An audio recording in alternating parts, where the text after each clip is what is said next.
कल हमने देखा कि बोर्स का मॉडल कहाँ पे गलत हो रहा था। बोर के मॉडल में वैसे तो कई सारी गलतियां हैं। लाइन के स्पेक्ट्रम को डिटेल में वो नहीं बता पाया, लाइन के स्पेक्ट्रम को। दूसरा बात, स्टार्क इफेक्ट और ज़ीमेन इफेक्ट वो एक्सप्लेन नहीं कर पाया। तीसरी बात, केमिकल बॉन्डिंग एटम्स क्यों करते हैं वो भी एक्सप्लेन नहीं कर पाया उनका मॉडल। चौथी बात, हेजनबर्ग्स अनसर्टेनिटी प्रिंसिपल और डी ब्रॉगलीज हाइपोथेसिस, इन दोनों को वो एक्सप्लेन नहीं कर पाया। हमने देखा डी ब्रॉगलीज हाइपोथेसिस का मतलब है जैसे वेव में पार्टिकल नेचर है वैसे ही पार्टिकल में वेव नेचर है। पार्टिकल में वेव नेचर है तो पार्टिकल को वेवलेंथ भी होती है। पार्टिकल की वेवलेंथ का फॉर्मूला है H upon momentum. P is momentum, momentum is mass into velocity. तो उसके बाद अब हाइजेनबर्ग का अनसर्टेनिटी प्रिंसिपल हमने देखा और उसने हमने देखा कि बड़े पार्टिकल के लिए उतना नहीं, लेकिन मतलब कोई भी पार्टिकल हो उसकी पोजीशन एंड उसकी वेलोसिटी, ये दोनों के दोनों एक साथ एक्यूरेटली मेजर करना पॉसिबल नहीं है किसी भी ऑब्जेक्ट के लिए। लेकिन बड़े पार्टिकल के लिए होता क्या है, एरर होती है लेकिन उनके पोजीशन में एरर, देखो बड़े पार्टिकल में हम ना थोड़ी छोटी मोटी एरर को उतना इंपॉर्टेंस नहीं देते, लेकिन जो इलेक्ट्रॉन घूम रहा है इसका यहां से अंतर होता ही है कुछ पिकोमीटर में, कुछ 50 पिकोमीटर। तो उसमें थोड़ी भी एरर हो जाती है तो वो बहुत ज्यादा होती है।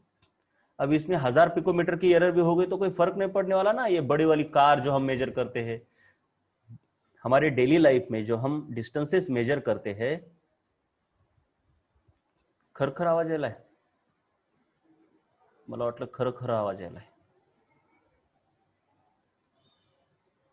खरखर आवाज यायलाय का रे? म्यूट तर केलंय ना सर्वांना? Mute all. आवाज यायलाय का आता खरखर? ओके, छान. तर जो डेली लाइफ के ऑब्जेक्ट्स है उनमें भी अनसर्टेनिटी होती है, उनमें भी एरर होती है मेजरमेंट में, लेकिन वो एरर उतनी इंपॉर्टेंट नहीं होती क्योंकि हम मेजर करते हैं डिस्टेंसेस मीटर के फॉर्म में, 100 मीटर, तो उसमें पिकोमीटर 10-12 पिकोमीटर की अगर एरर हो भी जाती है तो कोई फर्क नहीं पड़ता। लेकिन जो इलेक्ट्रॉन मूव करता है उनके डिस्टेंसेस बहुत कम होते हैं और इसमें थोड़ी भी एरर हो गई तो वो बहुत बड़ी बन जाती है। तो इसीलिए हेजेनबर्ग का प्रिंसिपल भी छोटे पार्टिकल के लिए इंपॉर्टेंट है, बड़े पार्टिकल के लिए इंपॉर्टेंट नहीं है, लेकिन एरर दोनों में होती है।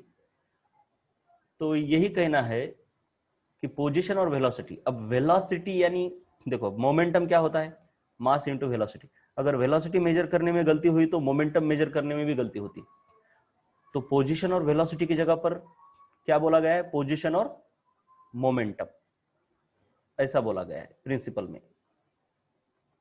So it is not possible to find momentum as well as position simultaneously correctly.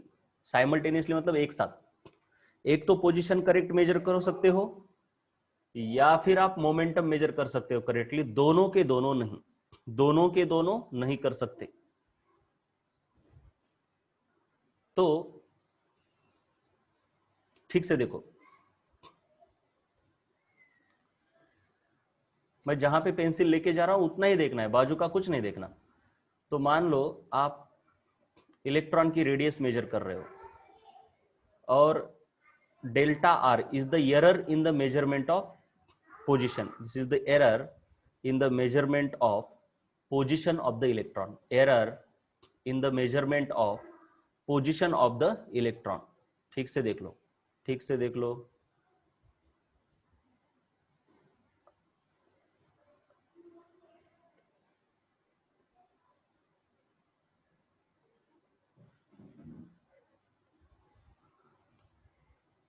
किसी को बुक वगैरह ये पता नहीं है कौन सी यूज करने हैं, क्या करना है, तो वो मुझे व्हाट्सअप करे या फिर कॉल भी कर सकते 9960117580 पर। कोई भी परेशानी हो बुक्स रिलेटेड, अपने मन से कुछ भी मत करो, मुझे फोन करके पहले एडवाइस ले लो, सर ये करूँ क्या, वो करूँ क्या, ऐसे बुक लूँ क्या, यहाँ से लूँ क्या, ठीक है?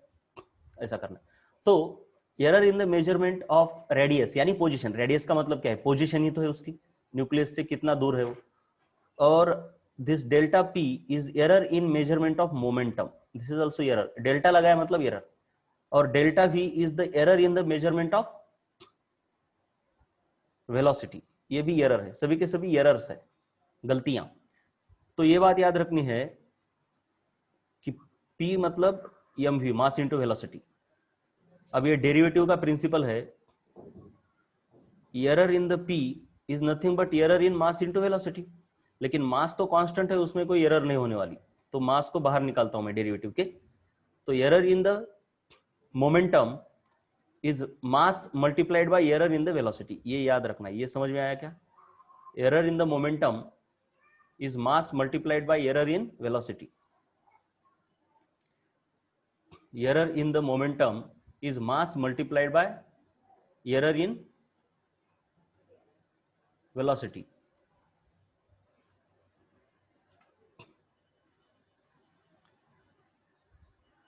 तो अब ये मैथमेटिक्स हमारे सिलेबस में नहीं है, लेकिन अकॉर्डिंग टू हेजेनबर्ग्स अनसर्टेनिटी प्रिंसिपल, उनका कहना है कि हर किसी ऑब्जेक्ट की आप पोजीशन मेजर करते हो तो उस पोजीशन में एरर होती है, उसे कहते हैं हम डेल्टा आर। और वैसे उसके मोमेंटम के मेजरमेंट में भी एरर होती है, उसे हम कहते हैं delta P. This is error in measurement of radius, this is error in measurement of momentum. समझ में आया? दोनों बातें समझ में आई। सबसे पहले डेल्टा आर और डेल्टा पी, सभी लोग बोले प्लीज, सभी लोग बोले तो ही मैं समझूंगा, बाकी लोग भी प्लीज आंसर दिया करो, ठीक है? तो उनका कहना है कि इन दो चीजों का multiplication, error in radius and error in momentum, it is always greater than और equal to h upon 4 pi. ये कहां से आया? इसका प्रूफ हमको नहीं है, proof is not in our syllabus. Higher mathematics में होता है लेकिन हमको नहीं है ये, ठीक है? तो कम से कम h अपॉन 4 पाई तो एरर होगी ही, उससे ज्यादा हो सकती है लेकिन उससे कम एरर हो ही नहीं सकती इन दोनों के मल्टीप्लीकेशन में। चलो, ये दिमाग में घुस गया आपके? दिमाग में घुस गया क्या? राइट। तो हमने देखा ये है डेल्टा आर। एक मिनट, हाँ,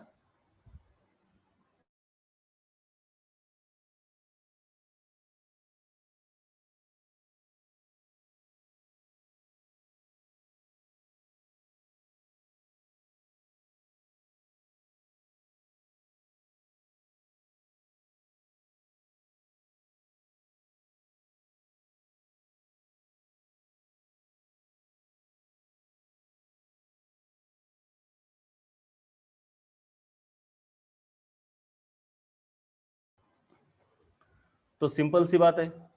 अब इसको क्या लिखेंगे हम?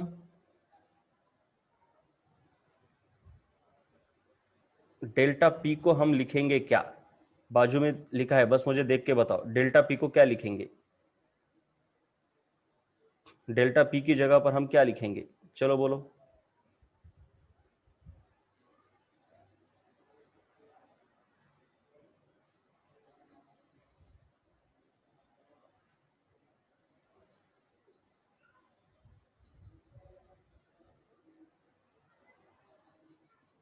यस, यम डेल्टा वी लिखेंगे। क्या लिखेंगे हम? M delta v. तो ये डेल्टा आर है, और यहां पे देखिए यम डेल्टा वी।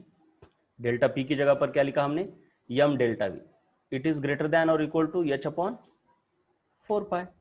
बात खत्म। तो ये यम जो है मल्टीप्लीकेशन में यहां पे डिवीजन में आएगा, तो delta r multiplied by delta we is greater than और equal to h upon 4 pi यम। चलो, ये समझ में आया? बोलो, समझ में आया तो यस बोलो।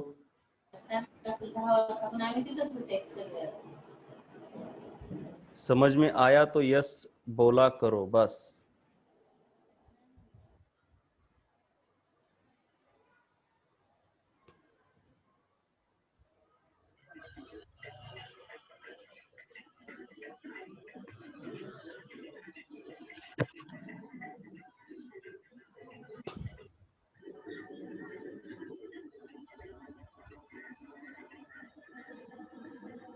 क्यों नहीं आ रहा? बस वो लिख के चले जाए। राइट। तो बस इन दोनों को आपको याद रखना है, ठीक है, इन दोनों को याद रखना है। तो देखिए 11th क्लासेस हमारे शुरू हुए हैं अभी से, मतलब जो पिछले 2 चैप्टर हुए वैसे तो चालू बहुत दिनों से है, लेकिन एटॉमिक स्ट्रक्चर इस चैप्टर से हमने नए बैच की शुरुआत की है, एटम थे, एटॉमिक स्ट्रक्चर से, बस ये याद रखना है। और ये भी चैप्टर हम बाद में रिवाइज करेंगे नए लोगों को, टेंशन नहीं लेना। तो जो भी कोई अगर आपका दोस्त या हो फ्रेंड कोई भी हो, आप उनको बोल दो क्लासेस शुरू हुए हैं। अगर ज़्यादा देर हो जाएगी तो फिर बाद में पछताना पड़ेगा सभी को। और मतलब अभी शुरू है ऐसा ही है, क्योंकि किसी को, कुछ लोगों को लग रहा है कि बहुत देर से शुरू है, ऐसा नहीं। जो पहले शुरू था वो फाउंडेशन था, अब ये एटम, मतलब पिछले 10 दिनों से शुरू हुए, इतना याद रखना है। 10 दिन कितने हो गए हमारे लेक्चर? ओके 15 दिन, पिछले 15 दिनों से हमारे क्लासेस शुरू हुए, ये एज्यूम करना है आपको, बस इतना ही याद रखो। सभी चैप्टर जो पीछे हुए उसके पहले वो सब हम लेने वाले हैं बाद में, राइट। चलिए, तो ये जो आया है आपके सामने अभी, ये वाला रिजल्ट और ये वाला रिजल्ट, ये 2 रिजल्ट आपको याद रखने हैं हेज़ेनबर्ग अनसर्टेनिटी प्रिंसिपल के लिए ये। तो आगे चलते हैं हम। ये सब डेल्टा आर मतलब क्या है, delta p, delta v, delta m is the error in mass, लेकिन मास में एरर होती नहीं है, वो कांस्टेंट रहता है। m is the mass of object, h is the Planck's constant, ये सब हेज़ेनबर्ग्स अनसर्टेनिटी प्रिंसिपल। और ये एटॉमिक स्ट्रक्चर भी चैप्टर, ये हेज़ेनबर्ग अनसर्टेनिटी प्रिंसिपल खत्म होने के बाद एक अलग ही तरीके से शुरू होता है, तो नए लोग हैं उनको भी समझेगा, कोई प्रॉब्लम नहीं। इस एटॉमिक स्ट्रक्चर में पीछे क्या हुआ और इसके आगे क्या होगा, इसका कोई लेना देना नहीं है, ठीक है, कोई लेना देना नहीं है। तो चलिए यहां पे एक क्वेश्चन है, find the minimum product of error. Product of error यानी delta m multiplied by delta v. Product of error in position and velocity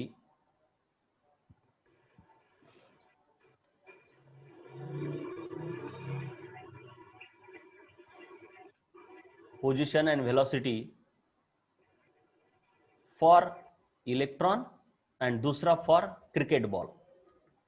मतलब ये एक, जैसे एग्जांपल हमने पिछले, मतलब किसका किसका किसका प्रिंसिपल, हेज़ेनबर्ग्स नहीं, डी ब्रोगलीज प्रिंसिपल या फिर हाइपोथेसिस में हमने जो एग्जांपल लिया था इलेक्ट्रॉन और क्रिकेट बॉल, वही एग्जांपल यहां पे भी लेने वाले। किसके लिए? कि भाई एरर जो होती है वो कितनी इंपॉर्टेंट होती है, किसके लिए। जैसे हमने देखा कि क्रिकेट बॉल की वेवलेंथ बहुत कम है तो उसका वेव नेचर बहुत छोटा है, इसलिए D Broglie's hypothesis cricket ball के लिए उतना इंपॉर्टेंट नहीं है, लेकिन इलेक्ट्रॉन के लिए इंपॉर्टेंट है, यही हमको बताना है। यस, सब चैप्टर रिपीट होने वाले, टेंशन मत लो, पूरे पूरे चैप्टर्स, फिजिक्स केमिस्ट्री सभी। तो अब अगर हमको निकालना है delta are into delta we, ये तो हमको पता है, हमको निकालना क्या है, मिनिमम एरर। देखिए मिनिमम, ये बहुत इंपॉर्टेंट, मिनिमम प्रोडक्ट।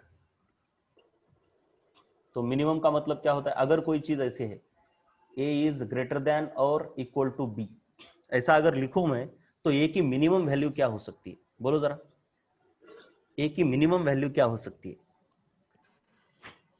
जब कोई ऐसा लिखता है तो आप क्या कह सकते हो कि ये बी से बड़ा है या इक्वल है, इसका मतलब ए कम से कम कितना होगा, बी की तरह होगा। चलो एक बार और, एक बार और, ए इज ग्रेटर देन और इक्वल टू 20, ए एक तो 20 से बड़ा होगा या फिर 20 जितना होगा। तो मुझे बताओ आप, ए की कम से कम वैल्यू क्या होगी।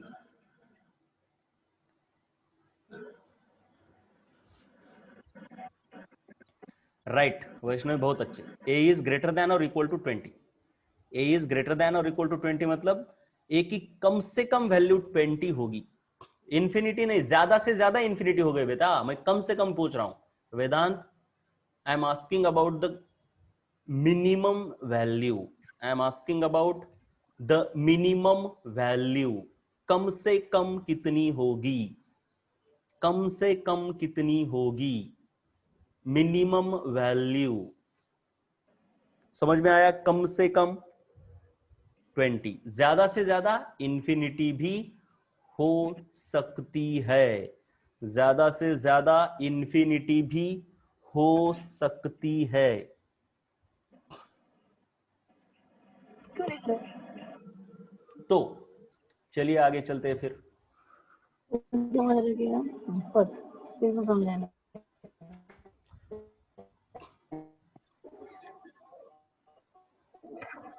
तो समझ चलती है। Electron delta R delta V इसकी ग्रेटर देन और इक्वल टू है, तो कम से कम कितनी होगी? Equal to H upon 4 pi M. लिखना कैसे ये बोल के अरे म्यूट ऑल तो किया है मैंने, म्यूट ऑल गए यहाँ पे तो म्यूट ऑल ही दिखा रहा है। मालूम है तेरे को, पहले बड़ी भी है तो देख ना पढ़ो। म्यूट ऑल ही तो किया है मैंने। आवाज आ रही है क्या इधर उधर से? शिट, अब क्या करें? एक मिनट, हाँ जरा दिखाओ तो मुझे, जरा एक मिनट हेडफोन लगा के दिखाओ जरा। लेट मी सी कितना हेडफोन। तो चलिए ये पहले कर लेते हैं, हम इनकी वैल्यू डालते हैं।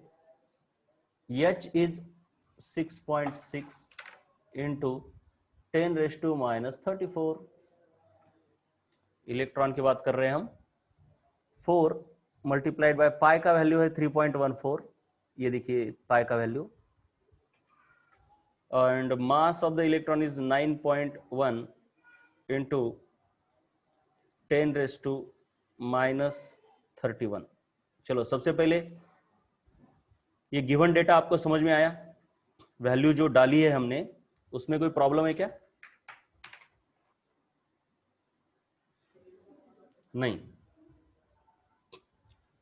तो अब रफ कैलकुलेशन कैसे किए जाते हैं देखो, मैंने बोला देखिए ये और ये नियरली सेम है, ठीक है ना? नियरली सेम है, ये नियरली सेम है।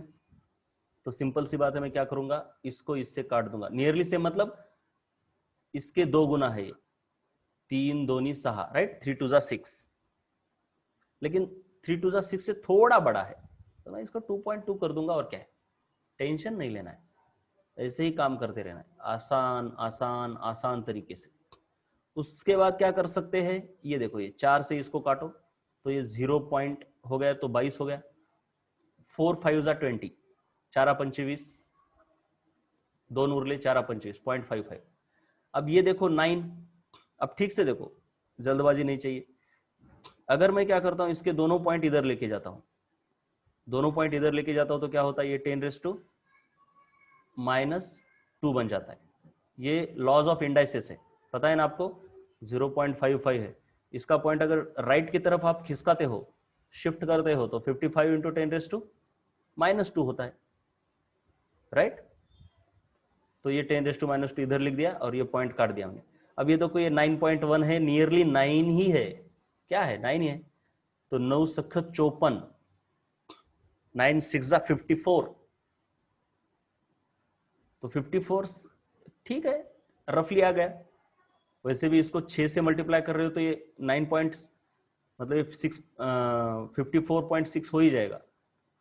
रफ कैलकुलेशन होते हैं, 9 सका 54, तो ये 6 आ गया। तो आपका आंसर आता है 6 मल्टीप्लाइड बाय, नियरली आंसर, 10⁻²। अब 10⁻² कितना है देखो, -34 ये हो गया, -2 ये हो गया, और ये -31 ऊपर जाके प्लस हो जाएगा, तो ये +31। तो ये बनता है 6 मल्टीप्लाइड बाय 10⁻² -36 +31 यानी -5। चलो समझ में आया ये? अरे आंसर समझ में आया? सभी लोग बताएं प्लीज, बाकी लोग प्लीज। यस, बहुत अच्छे बहुत अच्छे, बहुत ही अच्छे, बहुत ही अच्छे। तो ये इस तरीके से ये आंसर हुआ आपका। ये देखिए यहाँ पे भी वही आंसर है, 6 इंटू 10⁻⁻5 नियरली। इसकी यूनिट क्या होगा, डेल्टा आर मतलब मीटर, और इसका मीटर पर सेकंड, इसका मीटर होगा और इसका मीटर पर सेकंड होगा, यानी मीटर स्क्वायर पर सेकंड, मीटर स्क्वायर पर सेकंड। अब हम क्रिकेट बॉल की बात करते हैं। अब क्रिकेट बॉल को मैं आपको करके नहीं दिखाऊंगा, डायरेक्टली यहाँ पे जो है, क्योंकि आसान ही है ना, क्या करना है, एक कैलकुलेशन मैंने रफली करके दिखाया तो दूसरा आपको समझना चाहिए, टाइम क्यों वेस्ट करना है। तो ये एच हो गया आपका, H upon 4 pi M, this is the mass of the cricket ball, ये इंटू 10⁻³ 150 ग्राम का है ना ये। तो बस इसको सॉल्व करना है। आप रफ कैलकुलेशन कैसे करने मैंने तो बोले ही है, ठीक है। तो ये delta are into delta we, ये इतना आता है, देखो जरा। अब जरा इसको कंपेयर करते हैं, ये है क्रिकेट बॉल की एरर, क्रिकेट बॉल के पोजीशन और वेलोसिटी में ये एरर आ रही है, और इलेक्ट्रॉन के लिए एरर हमारी कितनी आ रही थी, 6 इंटू 10⁻⁵। चलो बोलो किसकी एरर ज्यादा आ रही है, इलेक्ट्रॉन की एरर ज्यादा है या क्रिकेट बॉल में एरर ज्यादा है, बोलो जरा। ओके, रिपीट करूं क्या, कहां से रिपीट करना है बेटा, कहां से रिपीट, कौन सा ये क्वेश्चन,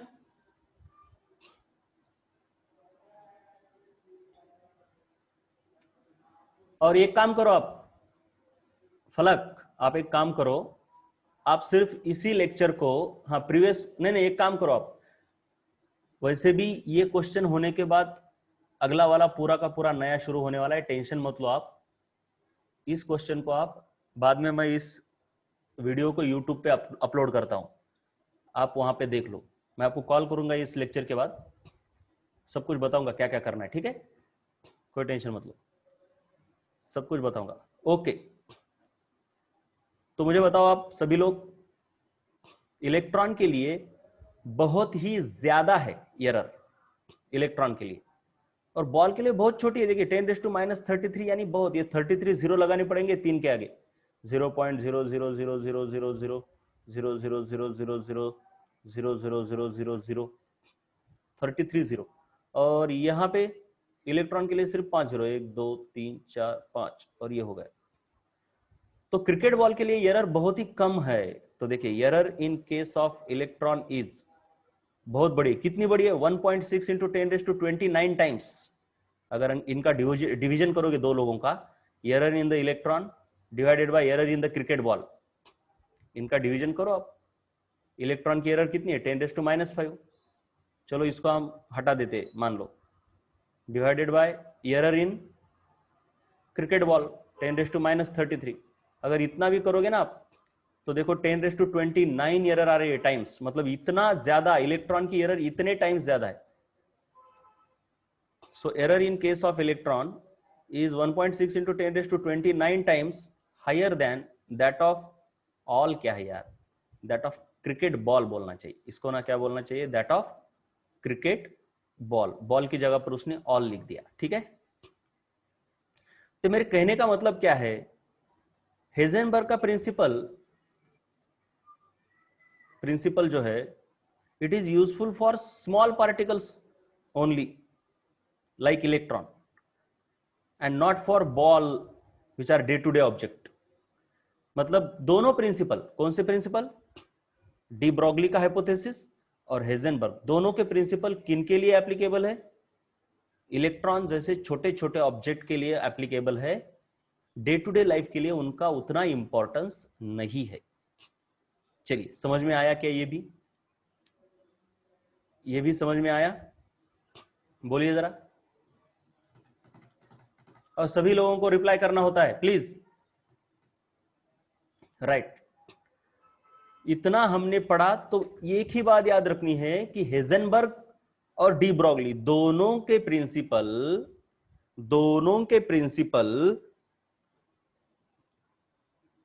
सिर्फ बड़े बड़े के लिए एप्लीकेबल नहीं है, छोटे यानी इलेक्ट्रॉन जैसे पार्टिकल को ही एप्लीकेबल है। और दोनों के प्रिंसिपल, मतलब बोहर के मॉडल में इलेक्ट्रॉन आता है, तो बोहर ना तो डी ब्रॉगली को एक्सप्लेन कर पाया, ना तो हेजनबर्ग को एक्सप्लेन कर पाया, इसलिए वो उनका ड्रॉबैक माना जाता है बोहर के मॉडल का। तो क्वेश्चन है यहां पे हमारा, error in the momentum of object is this, simple question आएंगे इनके ऊपर। Then find the error in its position and its velocity if its mass is 2 milligram. तो ये हमको एरर इन मोमेंटम दी हुई है, इतनी, ये जो है ना ये है एरर इन मोमेंटम। मास दिया है 2 मिलीग्राम, मिलीग्राम को अगर हम किलोग्राम में कन्वर्ट करते हैं तो, अरे रे, इसने गलत कर दिया। ये मिलीग्राम को 10 करने के लिए 10⁻³ करना पड़ता है। हाँ ठीक है, ठीक, बिल्कुल सही। 2 मिलीग्राम यानी 10⁻³ ग्राम करने के लिए, और फिर ग्राम को किलोग्राम में लेकर में जाने के लिए 10⁻³ और एक बार, तो यानी 10⁻6 आता है। आपने यूनिट में, ये आपको यूनिट में मैं पढ़ा दूंगा, बहुत डिटेल में है। तो 2 मिलीग्राम को हम अगर किलोग्राम में कन्वर्ट करते हैं ऐसा यूनिट में, तो 10⁻6 से मल्टीप्लाई करना पड़ता है। मिलीग्राम को ग्राम में लेकर जाने के लिए एक बार 10⁻³ लगाना पड़ेगा, और ग्राम को किलोग्राम में लेकर जाने के लिए और एक बार 10⁻³। तो ऐसे 2 बार लगाने पर 10⁻6 बन जाता है। चलो, गिवन डेटा हो गया ये। तो और हमको फाइंड आउट क्या करना है? हमको फाइंड आउट करना है, ये देखो, error in the position and error in velocity, ये 2 चीजें हमको फाइंड आउट करनी है, right? According to Heisenberg principle, delta R dot delta P is greater than or equal to h/4 pi। इस h/4 pi, ये जो डेल्टा P है उसको मैं मल्टीप्लीकेशन से यहां पे लेके जाता हूं तो डिवीजन में आता है। चलो ये देखो, ये वाला,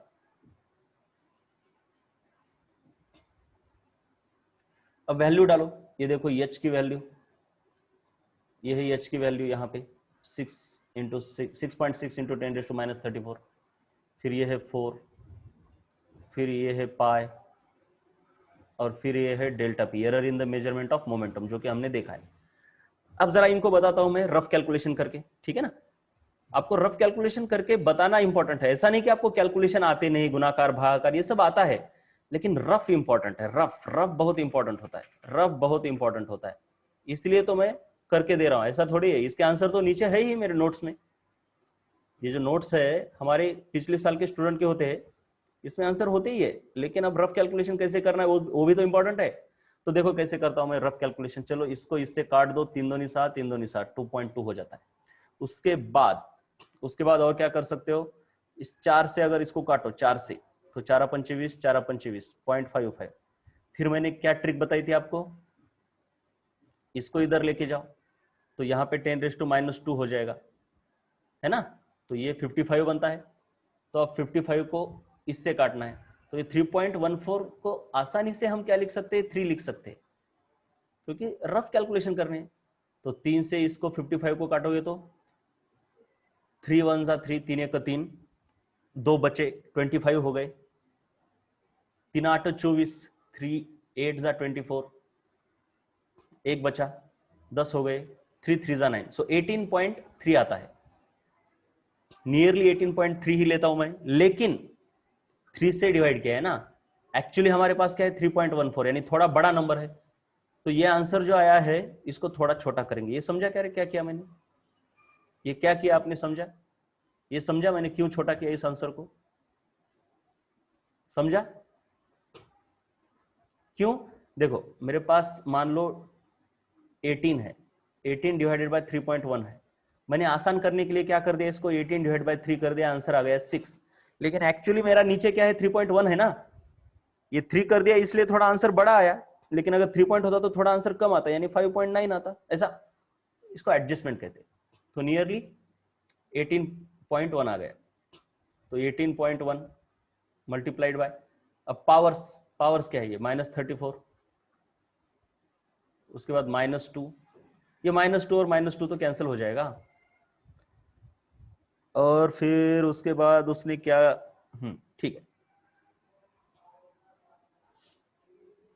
तो इस तरीके से 18.1 इंटू 10⁻34 आंसर आता है आपका। तो ये देखिए 18.1, अब ये पॉइंट इसने इधर शिफ्ट किया है, अगर पॉइंट शिफ्ट किया तो 1.81 हो जाएगा इंटू 10⁻³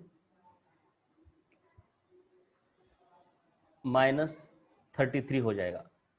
पता है ना, पॉइंट शिफ्ट करना बहुत इंपॉर्टेंट है। अगर राइट को शिफ्ट करते हो तो 10⁻⁻ आता है, लेफ्ट को शिफ्ट करते हो तो 10⁻+ आता है। देखो जरा मैं बताता हूँ कैसे आया। पहले तो हमारा 10⁻34 था यहाँ पे, लेकिन पॉइंट शिफ्ट लेफ्ट को किया ना, इसलिए क्या आता है 10⁻+1 आता है। राइट को किया तो -1 आता है, लेफ्ट को किया तो +1। तो अब ये क्या हो जाएगा 1.81 इंटू 10⁻34 + 1 यानी -33। तो ये आपका आंसर आ गया, right. This is the error in the position of R, sorry position of particle. उसके बाद हमको निकालना है डेल्टा वी। अब हमको पता है कि डेल्टा वी, डेल्टा पी का मतलब क्या है, यम इंटू डेल्टा वी।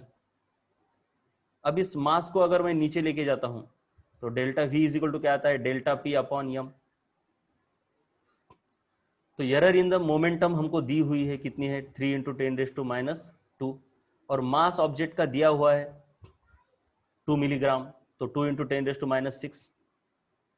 तो इसको इससे काटोगे तो बे एक बे बे पंचे 1.5 इंटू 10⁻, ऊपर -2 है, ये ऊपर जाके +6 हो जाएगा।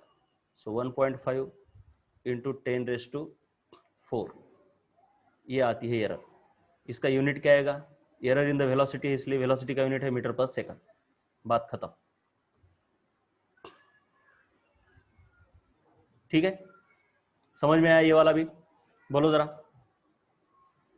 क्वेश्चन समझ में आया। बहुत ही आसान होते हैं, बहुत आसान, मतलब ऐसा कोई बहुत डिफिकल्ट नहीं है इसमें कुछ। अगर डिफिकल्ट है तो मैं बताता हूँ ना, वो बोर के थे ना, पहली लाइन दूसरी लाइन तीसरी लाइन, वो थोड़े डिफिकल्ट थे, तो ये कुछ भी नहीं है। उसके बाद है error in the measurement of velocity of particle of mass, this is the mass of the particle, is this 50 metre पर सेकंड। दिस इज द, ये याद रखना है कि this is the mass and this is the error in velocity. थोड़ा देख लो, sentence को देख लो जरा, ठीक से समझ रहा है क्या ये, कि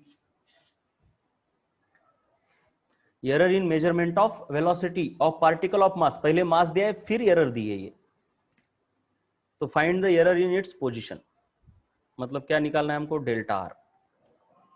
ये देखो error in velocity is 50, mass is 25, delta R हमको निकालना है। चलो गिवन डेटा समझ में आया सबके।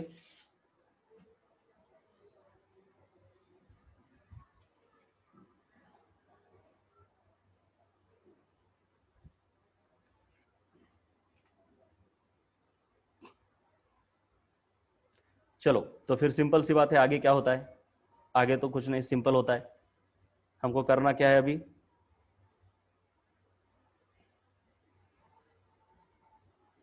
डेल्टा आर निकालना है। अब हमको पता है delta r multiplied by delta we is greater than और equal to H upon 4πm। तो डेल्टा वी को अगर मैं यहाँ पे लेके जाता हूँ नीचे, तो यहाँ पे डेल्टा वी आ जाएगा और इधर से इसको काटना पड़ेगा। बात खत्म है, राइट। नीचे आ गया ना। चलो अब वैल्यू डालो, delta r is greater than और equal to H upon, h कितना है अपना 6.6 इंटू 10⁻⁻34, 4 पाई मतलब 3.14, मास मतलब मास कितना है इसका 25 kg, उसको कोई कन्वर्ट करने की जरूरत नहीं है, और एरर इन वेलोसिटी है 50। ये देखो एरर इन वेलोसिटी 50 है।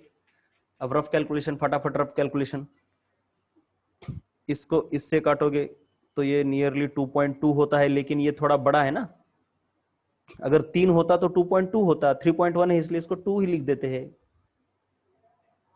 या फिर 2.1 लिख देते हैं, हो गया। अब 4 से इसको हटाओ, 4 पंचे 20, 4 दूनी 8, 0.52 आएगा। अब क्या है, अब क्या है देखो, ये इसके पॉइंट इधर लेके जाओ तो इधर 10⁻² आएगा, ये 50 और ये 52 कट जाएगा। क्या करना है, अब क्या बचा आपके पास, कुछ भी नहीं बचा, बस 25 1/25। 1/25 बचा। 1/25 को तो आप आसानी से कर सकते हो, 0.0 दे दो, 0.04 आ जाएगा। तो आपका आंसर आता है 0.04 इंटू 10⁻²। ये इंपॉर्टेंट है। -34 और -2 तो -36 हो जाएगा। बात खत्म। चलो समझ में आया ये वाला भी। ये देखिए